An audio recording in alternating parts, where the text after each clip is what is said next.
नमस्कार दोस्तों। दोस्तों, आज मैं ऋषि दुर्वासा और राधा रानी की एक बहुत ही सुंदर कहानी लेकर आई हूँ। आशा करती हूँ यह कहानी आप सबको बहुत पसंद आएगी। और अगर कहानी पसंद आए और आप मेरे चैनल पे नए हैं तो मेरे चैनल को सब्सक्राइब करिएगा और वीडियो को बहुत सारा लाइक और शेयर करिएगा। दोस्तों, चलिए कहानी शुरू करते हैं। एक बार ऋषि दुर्वासा बरसाने गए। वहां श्री राधा रानी अपने बाल सखियों संग क्रीड़ा में मग्न थी। छोटे छोटे बर्तनों में झूठ मूठ का भोजन बनाकर अपने भगवान श्री कृष्ण को भोग लगा रही थीं। ऋषि को देखकर राधा रानी और सखियां संस्कारवश बड़े प्रेम से उनका स्वागत करने लगी। उन्होंने ऋषि को प्रणाम किया और बैठने को कहा।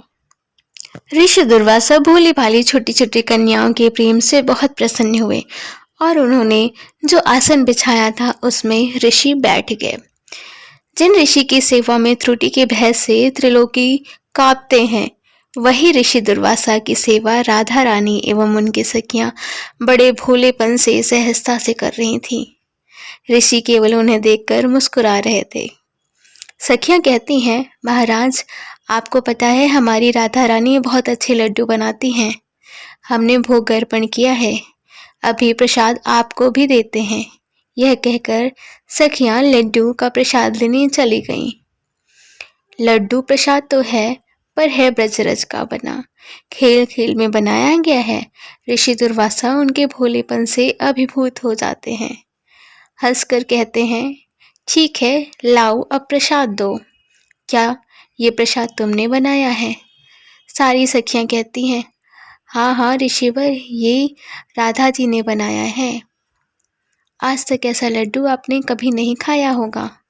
मुख में डालते ही परम चकित शब्द रहित हो जाते हैं।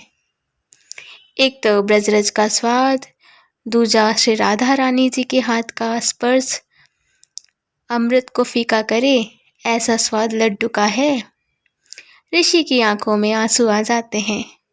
अत्यंत प्रसन्न होकर राधा रानी को पास बुलाते हैं और बड़े प्रेम से उनके सर पर हाथ रखकर कहते हैं, बेटी, आज से तुम अमृत हस्ता हुई।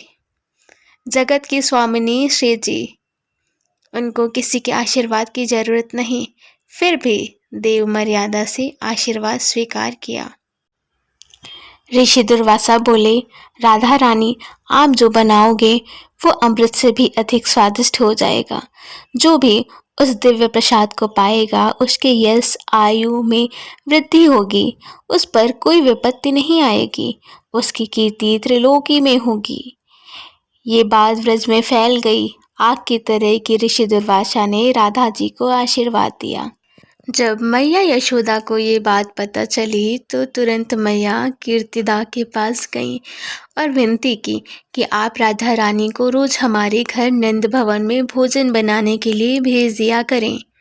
ये दुर्वासा ऋषि के आशीर्वाद से अमृत हस्ता हो गई हैं और कंस मेरे पुत्र कृष्ण के अनिष्ट के लिए हर रोज अनेक असुर भेजता है। हमारा मन बहुत चिंतित होता है। आपकी बेटी के हाथों से बना हुआ प्रसाद पाएगा तो उसका अनिष्ट नहीं होगा, उसकी बल बुद्धि आयु में वृद्धि होगी। फिर कीर्तिजा मैया ने श्री राधा रानी जी से कहा, आप यशोदा मैया की इच्छा पूर्ति के लिए प्रतिदिन नंदगांव जाकर भोजन बनाया करो। उनकी इच्छा पाकर श्री राधा रानी जी रोज कृष्ण के भोजन प्रसादी बनाने के लिए नंदगांव जाने लगी। दोस्तों, तो यह थी आज की कहानी।